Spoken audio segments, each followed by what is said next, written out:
ஆரம்பிக்கப்பட போகும் அடுத்த கட்ட போரிலே 4 யுத்த மண்டலங்களுக்கு மேலதிகமாக குறிவைக்கப்பட போகும் எண்ணெய் தளங்கள் தொடர்பான எரிவாயு தளங்கள் தொடர்பான பட்டியலை வெளியிட்ட ஈரானும் பதறும் அடிமை அரபுகளும்.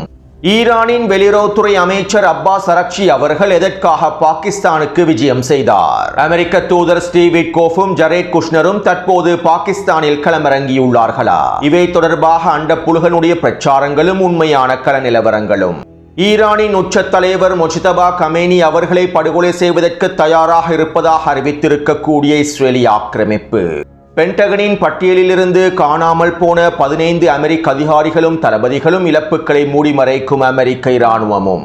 யமன் ஹவுதி இராணுவத்திற்கு எதிரான தரைவழி தாக்குதல்களை மேற்கொள்வதற்கு சவுதி அரேபியா மேற்கொண்டு வரக்கூடிய காய் நகர்த்தல்களும், ஆப்பிரிக்காவிலிருந்து பின்வாங்கும் சவுதி அரேபியாவினுடைய நிலைமைகளும், ஈரானிய தாக்குதலினால் சவுதி அரேபியாவுக்கு ஏற்பட்டிருக்கக்கூடிய பொருளாதார இழப்புகளும், ரத்து செய்யப்பட்டிருக்கக்கூடிய பல பில்லியன் டாலர் ஒப்பந்தங்களும், ஹிஸ்புல்லா இராணுவத்தினை முடக்குவதற்காக சவுதி அரேபியா மேற்கொள்ளக்கூடிய காய் நகர்த்தல்களும், இதற்கான பேச்சுவார்த்தைகளும், ஹிஸ்புல்லாவினுடைய அரசியல் தலைமைகளின் அதிரடியான கருத்துக்களும், குவைத்தினுடைய எல்லை பிரதேசத்திலே மேற்கொள்ளப்பட்ட ட்ரோன் தாக்குதல்களும், ஈராக் எதிர்ப்பு குழுக்களின் தொடர்ச்சியான அதிரடியான தாக்குதல்களும்.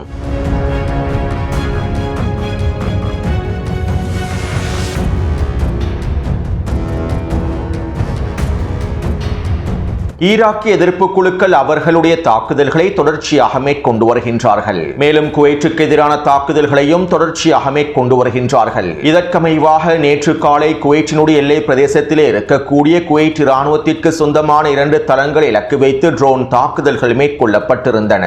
இந்த ட்ரோன் தாக்குதலில் எந்தவிதமான உயிரிழப்புகளும் ஏற்படவில்லை என குவைத் அரசாங்கம் அறிவித்திருந்தாலும், இந்த தாக்குதலினால் குவைத்தினுடைய இராணுவ தளத்தில் மிகப்பெரிய வெடிப்புகள் பதிவாக இருப்பது உறுதி செய்யப்பட்டுள்ளது. ஈரானுக்கு எதிரான அடுத்த கட்ட போரை ஆரம்பிப்பதற்கான எல்லாவிதமான வேலை திட்டங்களையும் அமெரிக்காவும் இஸ்ரேலிய ஆக்கிரமிப்பும் மேற்கொண்டு வரக்கூடிய சூழ்நிலையில் குவைத்திலிருந்தும் ஈரானுக்கு எதிரான ஏவுகணை தாக்குதல்களை மேற்கொள்வதற்கான பயிற்சிகள் மேற்கொள்ளப்பட்டுள்ளன. கடந்த 3 நாட்களாக குவைத்தினுடைய எல்லை பிரதேசத்திலே சில ரகசியமான கலந்துரையாடல்கள் அமர்வுகள் நடைபெற்றிருப்பதாகவும், ஈரானுக்கு எதிரான அடுத்த கட்ட போரின் போது குவைத் வழியாக உச்சக்கட்ட தாக்குதல்களை மேற்கொள்வதற்கு திட்டமிட்டிருப்பதாகவும் தகவல்கள் வெளியாகியுள்ளன. இதற்கமைவாகவே தற்போது ஈராக்கிய இராணுவத்தினரும் தொடர்ச்சி தாக்குதல்களை மேற்கொண்டு வருகின்றார்கள். குவைத் எல்லை பிரதேசத்தினுடைய இராணுவ தளங்களை இலக்கு வைத்து மாத்திரமல்லாமல் குர்திஸ்தான் பிரதேசத்தில் இருக்கக்கூடிய பிரிவினைவாதிகளுக்கு எதிராகவும் பயங்கரவாதிகளுக்கு எதிராகவும் தொடர்ச்சியான தாக்குதல்களை மேற்கொண்டு வருகின்றார்கள். நேற்றிரவும் சுலைமானியா பிரதேசத்திலே 2 ட்ரோன் தாக்குதல்கள் மேற்கொள்ளப்பட்டிருந்ததாக தெரிவிக்கப்படுகின்றது. ஈரானிய இராணுவத்தினரும் குர்திஸ்தான் பிரதேசத்தில் இருக்கக்கூடிய பிரிவினைவாதிகளை பயங்கரவாதிகளை பலவீனப்படுத்துவதற்கான தாக்குதல்களை தொடர்ச்சியாக மேற்கொண்டு வருகின்றார்கள் என்பதும் குறிப்பிடத்தக்க விடயமாகும். இப்படியான நிலைமையில் குர்திஸ்தானிலே இருக்கக்கூடிய PAK பிரிவினைவாத குழுவானது அமெரிக்காவுக்கு எதிரான டொனால்ட் ட்ரம்புக்கு எதிரான விமர்சனங்களையும் முன்வைத்துள்ளது. அமெரிக்காவின் தேவைக்காக குர்துக்களையும் பெஷ்மர்காவையும் முழுமையாக பயன்படுத்திக் கொண்டார்கள். ஆனால் தற்போதைய போர் நிறுத்த காலப்பகுதியிலும் ஈராக்கிய எதிர்ப்பு குழுக்களும் ஈரானும் எங்களுக்கு எதிராக தொடர்ச்சியான தாக்குதல்களை மேற்கொண்டு வருகின்றன. குர்திஸ்தான் பிரதேசத்தில் இருக்கக்கூடிய எங்களுடைய பல தளங்களுக்கு எதிராகவும் தலைமைகளுக்கு எதிராகவும் தொடர்ச்சியான தாக்குதல்கள் மேற்கொள்ளப்படுகின்றன. இவை பற்றி டொனால்ட் ட்ரம்போ அவருடைய நிர்வாகமோ கண்டுகொள்வதில்லை. எங்களுக்கு எதிரான தாக்குதல்களை அவர்கள் வேடிக்கை பார்க்கின்றார்கள். இந்த நிலைமையானது எங்களுக்கு மத்தியில் பல பிளவுகளை ஏற்படுத்தியுள்ளன. மேலும் இனி வரக்கூடிய நாட்களில் டொனால்ட் ட்ரம்பின் நிர்வாகத்திற்கான ஆதரவை நாங்கள் பின்வாங்குவதற்கான வாய்ப்புகளும் அதிகமாகவே இருக்கின்றது என PAK பிரிவினைவாத குழுக்கள் அறிக்கை ஒன்றில் குறிப்பிட்டுள்ளார்கள். அத்தோடு ஈராக் எதிர்ப்பு குழுக்களுடைய தாக்குதல்களின் விளைவாகவும் ஈரானினுடைய தாக்குதல்களின் விளைவாகவும் குர்திஸ்தான் பிரிவினைவாதிகளும் பயங்கரவாதிகளும் தற்போது பலவீனமடைந்து விட்டார்கள். இருப்பினும் இவர்களுக்கு தேவையான தொடர்ச்சியான ஆயுதங்களை அமெரிக்க இராணுவம் வழங்கி வருகின்றது. குர்திஸ்தான் பிரதேசத்தில் இருக்கக்கூடிய அமெரிக்க தளங்களின் மூலமாக இவர்களுக்கு தேவையான எல்லாவிதமான உதவிகளும் வழங்கப்பட்டு வருகின்றன. ஈரானுக்கு எதிரான அடுத்த கட்ட போரிலே 3000 தொடக்கம் 5000 வரையிலான குர்திஸ் பிரிவினைவாதிகள் ஈரானுக்கு எதிராக களமிறங்குவதற்கான வாய்ப்புகள் அதிகமாக இருப்பதாகவே தெரிவிக்கப்படுகின்றது. இதனால் தான் ஈராக்கிய எதிர்ப்பு குழுக்களும் ஈரானும் தொடர்ச்சியான தாக்குதல்களை மேற்கொண்டு வருகின்றன.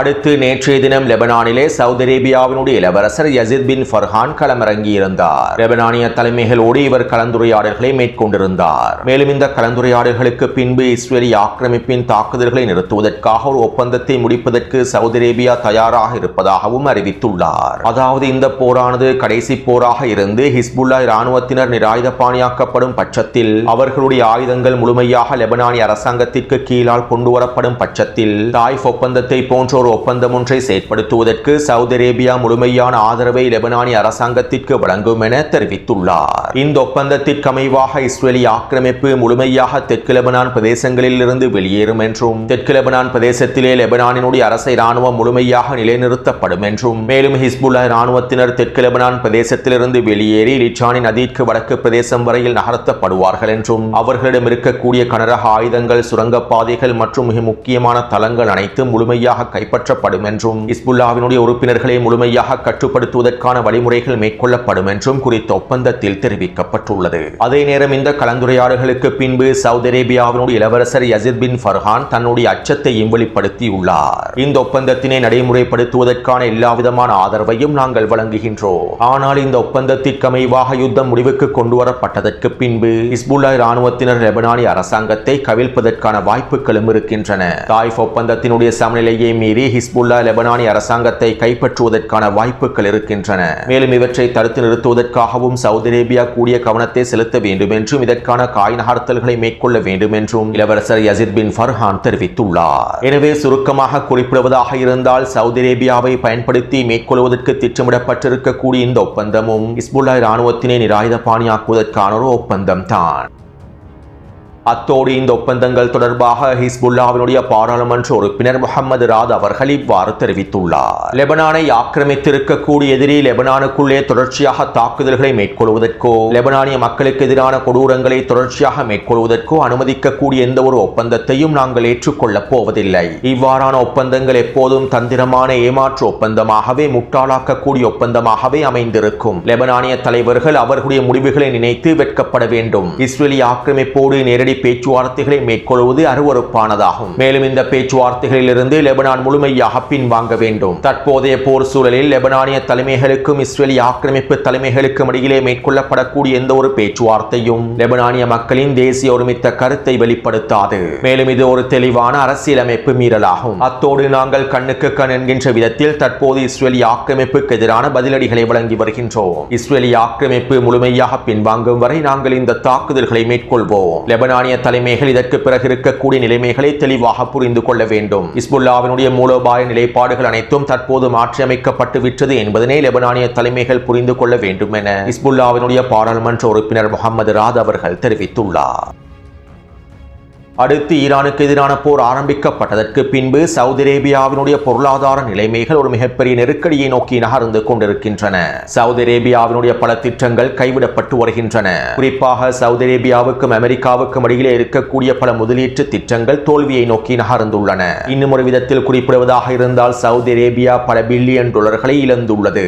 ஈரானுக்கு எதிரான போர் ஆரம்பிக்கப்பட்டதற்கு பின்பு ஈரானினுடைய முற்றுகையின் விளைவாகவும் ஈரானினுடைய தொடர்ச்சியான தாக்குதல்களின் விளைவாகவும் சவுதி அரேபியா மிகப்பெரிய பொருளாதார இழப்புகளை சந்தித்து வருகின்றது. இன்னும் ஒரு விதத்தில் குறிப்பிடுவதாக இருந்தால் பலஸ்தீனிய மக்களுடைய இனப்படுகொலைகளுக்காக பயன்படுத்தப்பட்ட சவுதி அரேபியாவினுடைய பொருளாதாரம் மிகப்பெரிய சிக்கலை நோக்கி நகர்ந்து கொண்டிருக்கின்றது. முடிந்தால் இவை தொடர்பான ஒரு தனியான காணொலி ஒன்றையும் பதிவிடுகின்றேன். அத்தோடு கடந்த 2 நாட்களுக்கு முன்பு அமெரிக்காவின் மெட்ரோபாலிட்டன் ஒபேரா நிறுவனத்தோடு $200 மில்லியன் பெறுமதி அளவிலான ஒப்பந்தம் ஒன்று கைச்சாத்திடப்பட இருந்தது. இருப்பினும் தற்போது இருக்கக்கூடிய பொருளாதார நெருக்கடிகளின் விளைவாக, பொருளாதார சூழ்நிலையின் விளைவாக இந்த ஒப்பந்தங்களையும் சவுதி அரேபியா ரத்து செய்திருப்பதாக தெரிவிக்கப்படுகின்றது.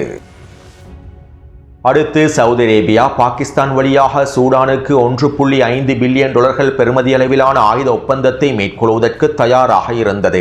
சூடானிய அரசு இராணுவத்திற்கு ஈரான் முழுமையான ஆதரவை வழங்கி வருகின்றது. சூடானிய அரசு இராணுவத்திற்கு தேவையான இராணுவ உதவிகள் அனைத்தையும் ஈரான் தொடர்ச்சியாக வழங்கி வருகின்றது. அதே போன்று சூடானிய அரசு இராணுவத்தினுடைய தலைவர் புர்ஹான் அவர்கள் சவுதி அரேபியாவோடும் நெருங்கிய தொடர்புகளை கொண்டுள்ளார். மேலும் சவுதி அரேபியாவும் பொருளாதார ரீதியிலான உதவிகளை சூடானிய அரசு இராணுவத்திற்கு வழங்கியது. அத்தோடு அடிமை சவுதி அரேபியாவுக்கும் அடிமை ஐக்கிய அரபு அமீரகத்திற்கும் இடையில் யார் மிகப்பெரிய அடிமை, முதன்மை அடிமை என்கின்ற போட்டியும் நிலவி வருகின்றன. இவை தொடர்பாக முன்னைய காணொளிகளில் தெளிவாக குறிப்பிட்டிருந்தேன். சூடானிலே RSF படைகளுக்கு ஐக்கிய அரபு அமீரகம் முழுமையான ஆதரவை வழங்கி வருவதனால் சவுதி அரேபியா சூடானிய அரசு இராணுவத்திற்கான ஆதரவை வெளிப்படுத்தி இருந்தது. அதே நேரம் சவுதி அரேபியா லிபியாவிலே ஹஃப்தாரினுடைய படைகளுக்கு முழுமையான ஆதரவையும் ஆயுதங்களையும் வழங்கி வந்தது. சூடானிய களத்திலே RSF படைகளுக்கு ஆதரவாக ஹஃப்தாரின் இராணுவம் செயற்படுகின்றது. சூடானின் அரசு இராணுவ இராணுவத்திற்கு எதிராகவும் லிபியாவின் ஹஃப்தாரின் படைகள் செயற்படுகின்றன. ஆனால் சவுதி அரேபியா சூடானிய அரசு இராணுவத்திற்கும் சூடானிய அரசு இராணுவத்தை எதிர்க்கக்கூடிய ஹஃப்தாரினுடைய படைகளுக்கும் உதவிகளை வழங்கியிருந்தது. இப்படியான நிலைமையிலேயே தற்போது சவுதி அரேபியா சூடானிய அரசு இராணுவத்திற்கான பொருளாதார உதவிகளை நிறுத்தியுள்ளது. பாகிஸ்தான் வழியாக சூடானிய அரசு இராணுவத்திற்கு 1.5 பில்லியன் டாலர்கள் பெறுமதி அளவிலான ஆயுதங்களை பரிமாற்றம் செய்வதாக இருந்தது. ஆனால் அமெரிக்காவினுடைய கோரிக்கைகளுக்கு அமைவாக அமெரிக்காவினுடைய வேண்டுகோளுக்கு அமைவாக இந்த ஆயுத ஒப்பந்தங்களை ரத்து செய்துள்ளது. மேலும் சவுதி அரேபியா ஆப்பிரிக்காவினுடைய நிலைமைகளில் இருந்து முழுமையாக வெளியேறிவிட வேண்டும் என்றும் சவுதி அரேபியா இதற்கு பிறகு தங்களுடைய சொந்த நாட்டினுடைய நிலைமைகளை முழுமையாக கவனத்தில் கொள்ள வேண்டும் என்றும் சவுதி அரேபியாவினுடைய உள்நாட்டு இராணுவத்தினை பலப்படுத்துவதற்கான முயற்சிகளையே மேற்கொள்ள வேண்டும் என்றும் டொனால்ட் ட்ரம்பினுடைய நிர்வாகம் சவுதி ஜோனிற்கு வழிகாட்டுதல்களை வழங்கியிருப்பதாக மத்திய கிழக்கு ஆய்வாளர்கள் தெரிவித்துள்ளார்கள். அமெரிக்க ஊடகங்களும் இந்த தகவல்களை சுட்டிக்காட்டியிருந்தன. அது மட்டுமல்லாமல் சவுதி அரேபியா யமன் ஹவுதி இராணுவத்தின் மீது கூடியளவு கவனத்தை செலுத்த வேண்டும் என்றும் யமனின் களத்திலே யமன் ஹவுதி இராணுவத்தினை முடிவுக்கு கொண்டு வருவதற்கான வேலை திட்டங்களை துரிதப்படுத்த வேண்டும் என்றும் டொனால்ட் ட்ரம்பினுடைய நிர்வாகம் சவுதி ஜோனிற்கு முழுமையான வழிகாட்டுதல்களை வழங்கியிருப்பதாக தெரிவிக்கப்படுகின்றது. சுருக்கமாக குறிப்பிடுவதாக இருந்தால் ஆப்பிரிக்காவினுடைய விடயங்களில் இருந்து சவுதி அரேபியா பின்வாங்கிவிட்டு சவுதி அரேபியாவினுடைய உள்நாட்டு இராணுவத்தினை கட்டி எழுப்புவதற்கும் யமன் ஹவுதிகளை முழுமையாக முடிவுக்கு கொண்டு வருவதற்கும் அடிமை சவுதி அரேபியா முழுமையான கவனத்தை செலுத்த வேண்டும் என அமெரிக்கா சவுதி ஜோனிற்கு முழுமையான வழிகாட்டுதல்களை வழங்கியுள்ளது. இதற்கமைவாகவே தற்போது இந்த முடிவுகள் எடுக்கப்பட்டிருப்பதாக தெரிவிக்கப்படுகின்றது. அதாவது யார் முதன்மையான அடிமை என்கின்ற போட்டி சவுதி அரேபியாவுக்கும் ஐக்கிய அரபு அமீரகத்திற்கும் இடையில் நிலவுவதனால் ஆப்பிரிக்காவுடைய விவகாரங்களில் இருந்து சவுதி அரேபியாவை பின்வாங்க செய்துவிட்டு ஐக்கிய அரபு அமீரகத்திற்கு முழுமையான ஆதிக்கத்தை ஆப்பிரிக்காவில் வழங்கி ஐக்கிய அரபு அமீரகத்தினுடைய வேலை திட்டங்களை ஆப்பிரிக்காவில் விரிவுபடுத்தி சவுதி அரேபியாவினுடைய ஆதிக்கத்தை யமனுக்குள் அதிகரிப்பதற்கான வேலை திட்டங்களையே அமெரிக்க நிர்வாகம் மேற்கொண்டு வருகின்றது. அமெரிக்காவும் இஸ்ரேலிய ஆக்கிரமிப்பும் சவுதி அரேபியாவுக்கும் ஐக்கிய அரபு அமீரகத்திற்கும் இடையில் முருகல் நிலைகள் ஏற்பட்டுவிடக் கூடாது என்பதற்காகவும் இரண்டு அடிமைகளையும் பயன்படுத்தி ஆப்பிரிக்காவையும் மத்திய கிழக்கு பிராந்தியத்தையும் பயன்படுத்திக் கொள்ள வேண்டும் என்பதற்காகவுமே இந்த வேலை திட்டங்களை மேற்கொள்கின்றார்கள். அத்தோடு நேற்றைய தினம் யமனின் களத்தில் இருக்கக்கூடிய சவுதி அரேபியாவின் ஆதரவு பெற்ற கூட்டுப்படை தளபதிகளோடு சவுதியினுடைய பாதுகாப்பு அமைச்சர் கலந்துரையாடுகளை ரகசிய கலந்துரையாடுகளை மேற்கொண்டிருப்பதாகவும் யமன் ஹவுதிகளுக்கு எதிரான தரைவழி தாக்குதல் தொடர்பான வேலை திட்டங்களை மேம்படுத்துவதற்கான முடிவுகள் எடுக்கப்பட்டிருப்பதாகவும் தெரிவிக்கப்படுகின்றது. இதற்கமைவாக யமனின் ஷபுவா பிரதேசத்தில் இருக்கக்கூடிய 7 படைப்பிரிவுகளை தற்போது 11 படைப்பிரிவுகளாக மாற்றி இருப்பதாகவும் இந்த 11 படைப்பிரிவில் இருக்கக்கூடியவர்களுக்கு தேவையான சம்பளத்தையும் அவர்களுக்கு தேவையான இராணுவ உதவிகளையும் சவுதி அரேபியா வழங்குவதற்கு தயாராக இருப்பதாகவும் தெரிவிக்கப்படுகின்றது. யமனின் மத்திய மற்றும் கிழக்கு பிரதேசத்தினை முழுமையாக கட்டுப்படுத்தக்கூடிய சவுதி அரேபியாவுடைய கூட்டுப்படைகளுக்கு தேவையான முழுமையான நிதி உதவிகளை சவுதி அரேபியாவே வழங்கி வருகின்றது. இதன் அடுத்த கட்டமாகவே தற்போது யமன் ஹவுதிகளுக்கு எதிரான 6 போர் முனைகளை ஆரம்பிப்பதற்கு ஷப்வாவிலே 11 படைப்பிரிவுகளை சவுதி அரேபியா தயார் செய்து வருவதாக தெரிவிக்கப்படுகின்றது.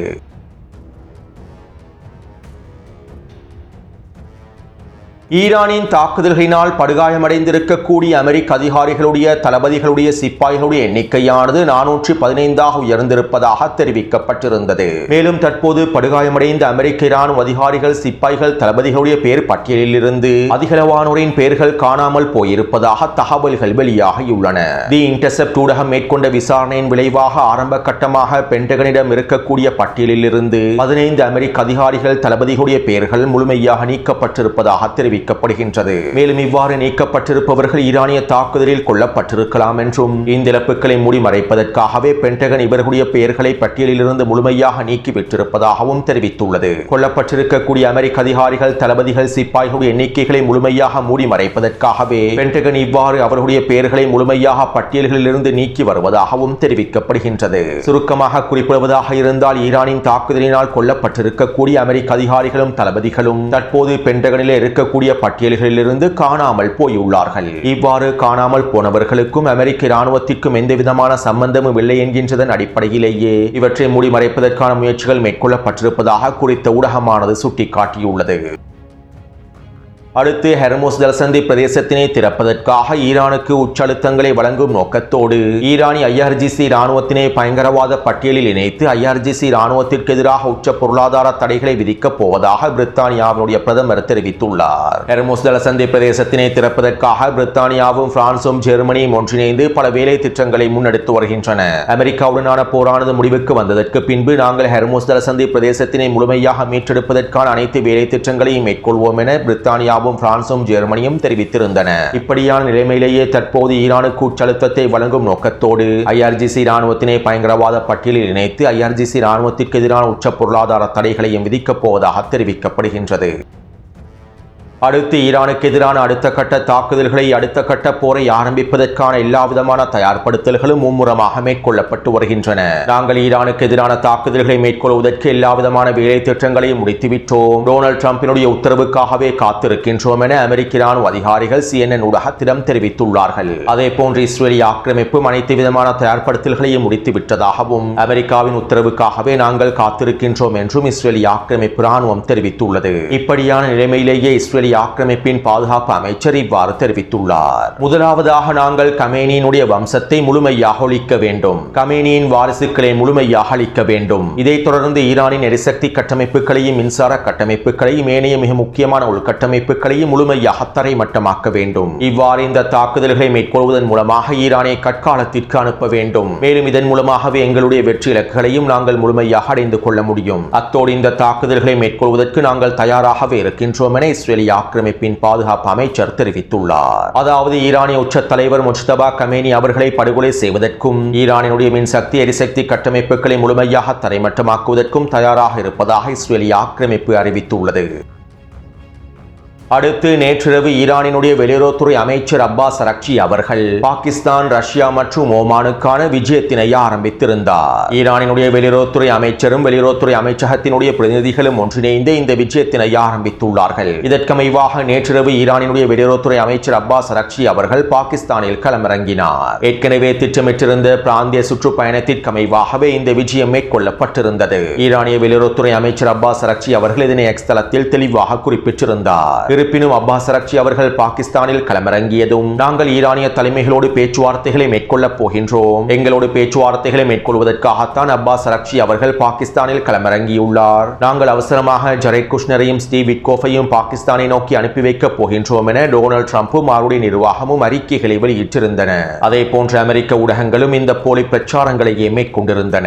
அத்தோடு டொனால்ட் ட்ரம்பும் அவருடைய நிர்வாகமும் இவ்வாறான பிரச்சாரங்களை மேற்கொண்டதற்கு பின்பு அறிவித்தல்களை வெளியிட்டதற்கு பின்பு ஈரானின் வெளியுறவுத்துறை அமைச்சகத்தினுடைய ஊடக பேச்சாளர் அறிவிப்பொன்றை வெளியிட்டிருந்தார். பிராந்தியத்தில் இருக்கக்கூடிய நட்பு நாடுகளுக்கான சுற்றுப்பயணத்தையே ஈரானிய வெளியுறவுத்துறை அமைச்சர் மேற்கொண்டுள்ளார். மேலும் பாகிஸ்தானிலே அமெரிக்கர்களோடு எந்த விதமான பேச்சுவார்த்தைகளும் மேற்கொள்ளப்பட மாட்டாது. நாங்கள் அமெரிக்காவோடு பேச்சுவார்த்தைகளை மேற்கொள்வதற்காக செல்லவில்லை. அதே நேரம் எங்களுடைய நிலைப்பாடுகளை நாங்கள் பாகிஸ்தானுக்கு அறிவிப்போம். எங்களுடைய முன் நிபந்தனைகள் ஏற்றுக்கொள்ளப்படாமல் பேச்சுவார்த்தைகளில் நாங்கள் கலந்து கொள்ளப் போவதில்லை. மேலும் இவை தொடர்பான எங்களுடைய நிலைப்பாடுகளை நாங்கள் பாகிஸ்தானுக்கு தெளிவாக எடுத்துரைப்போம். மேலும் இதைத் தொடர்ந்து பிராந்திய பதற்ற நிலைமைகள் தொடர்பான கலந்துரையாடல்களை மேற்கொள்வதற்கு அப்பாஸ் அரக்சி அவர்கள் ஓமானுக்கும் ரஷ்யாவுக்கும் விஜயம் செய்வார். அமெரிக்காவோடு எந்த விதமான தொடர்புகளும் ஏற்படுத்தப்பட மாட்டாது என ஈரானிய வெளியுறவுத்துறை அமைச்சகத்தினுடைய ஊடக பேச்சாளர் தெரிவித்தார். அத்தோடு அமெரிக்க தூதர் ஸ்டீவ் விட்கோஃபோ, ஜரேட் குஷ்னரோ பாகிஸ்தானில் களமிறங்கவில்லை. மேலும் பாகிஸ்தானிலே இன்றைய தினம் பேச்சுவார்த்தைகளை முடித்ததற்கு பின்பு ஓமானுக்கும் ரஷ்யாவுக்கும் அப்பாஸ் அரக்சி அவர்கள் விஜயம் செய்ய போகின்றார்.